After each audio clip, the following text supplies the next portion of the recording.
So as you can see, the first few steps are pretty simple, guys. Pull the batteries, pull the air cleaner assembly, pull that first main charging harness off. I like to label everything. I mean, this isn't the first time I've done it. I'm pretty sure I know where everything goes, but never fails. I always end up with one or two that I get confused. And they're all kind of one-way plugs. You really can't get it wrong, but little tape and a Sharpie goes a long way for making putting it back together go real smooth. And so once you get there, next thing we're going to have to do is take off the hose from the mouthpiece, and we're going to pull the next main harness off the top of the intake there. I almost forgot to mention, guys, this whole CCV system is all tamper-proof. So originally this has a crimp band on it. When I took this apart to do the injection pump, I had to cut that off with a Dremel. And then I was able to straighten out the hose, because of course I cut into it a little bit, and put a normal worm screw style clamp on there.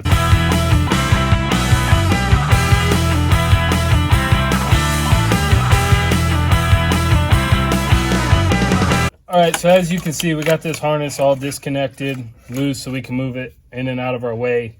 What's going to be next is we're going to have to pull the serpentine belt off. That way we can get the left alternator out.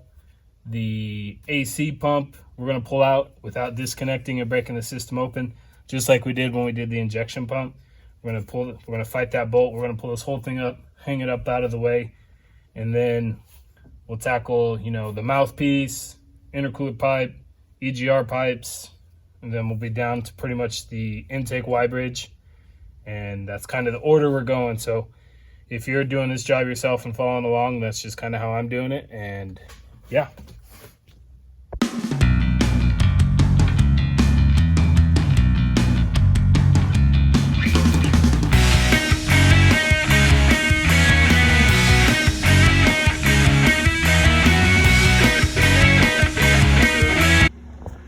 Alright, I figured I'd try to give you a close-up of what I'm working on here. So that back corner bolt, as you can see, won't come all the way out because of this rear AC line. So what I'm doing is I'm just spinning the bolt, and as I'm spinning it, I'm just applying a little bit of pressure to rock this pump up. So the further the pump goes up, it leaves me room to work. It's a pain in the ass, but I don't want you to have to deal with evacuating and recharging the AC system, so I'd rather fight this bolt for 20 minutes, so that's what I'm doing.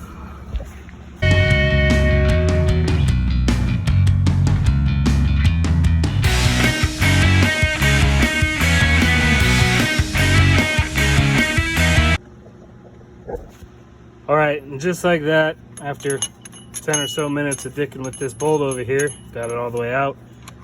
I use a little stubby pry bar. I just drive that pry bar in. As I'm backing that screw out, keep lifting the pump. Here's a better look.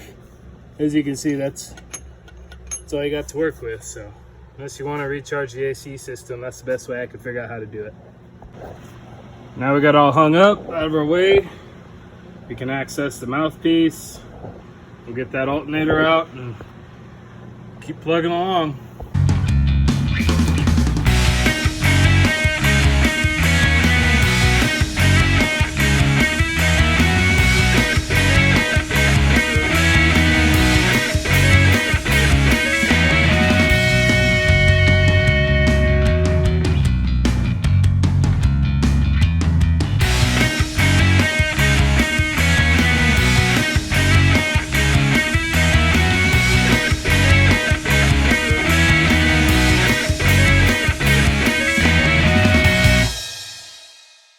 So when you're taking the intake out, this is why, or part of why, they want you to remove the CCV system, is to access that corner bolt. As you've seen, I got all the other ones pretty easy. But this one, you can get in there with a stubby wrench, ratchety wrench, and you can get it off without having to remove that CCV system.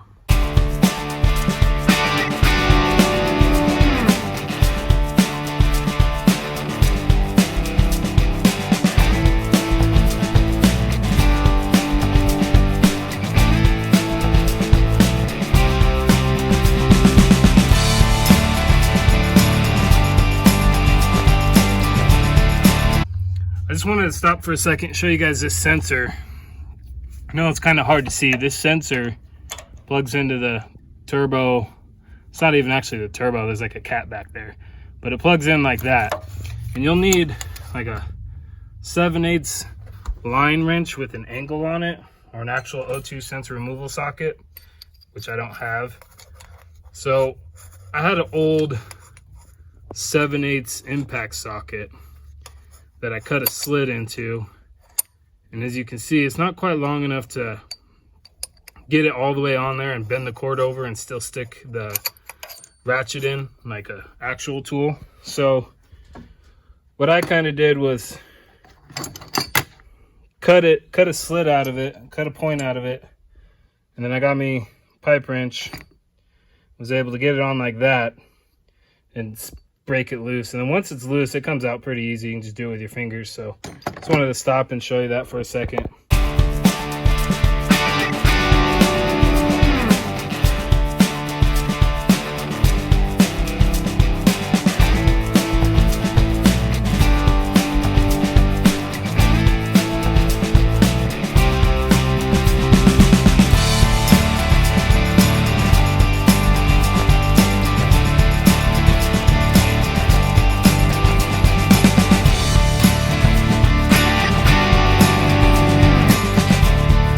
So as you can see, I got the heat shields, well, one of the heat shields out, the other one loose and moving around.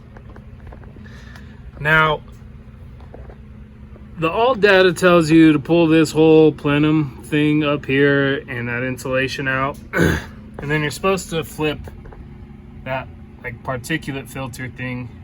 You're supposed to unbolt that, turn it, and then pull it out. They also want you to pull the CCV, which, again, if you watch my other videos, that's anti-tamper.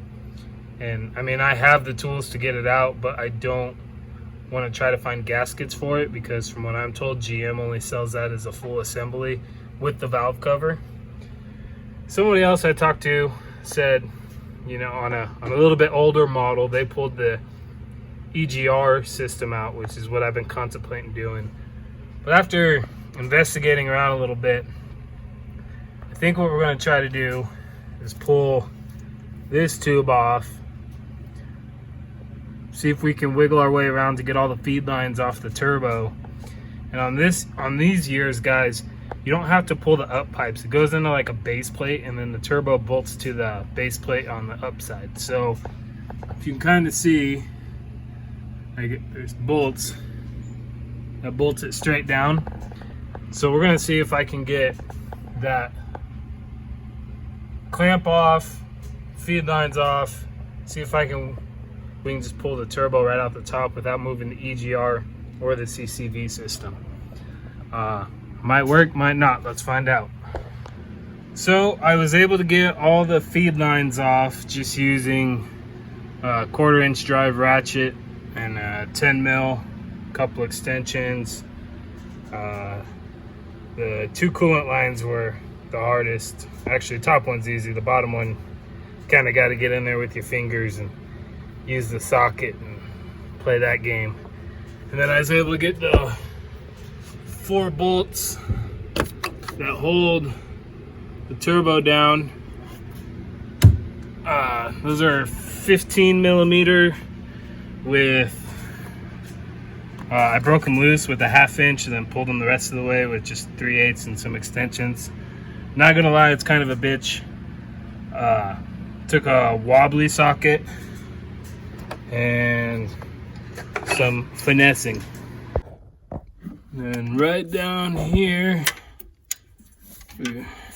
sorry guys, where you see that hole, that's your oil drain line. Get those two 10 mil bolts out, and I should be able to try to see if I can yank this thing out now.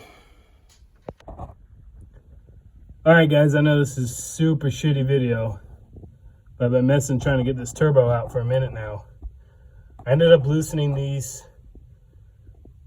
two 13 mil bolts. They're on the back of the passenger side head, and that gives a little wiggle room on the catalytic converter deal. And then I'm fighting I had to fight the clamp here because the thread part has been so hot it didn't want to swivel. It's a pain in the ass to get off. So once you do that, you'll get enough wiggle room out of the cat. You should be able to bust this thing free if you've already done everything else. So let's see.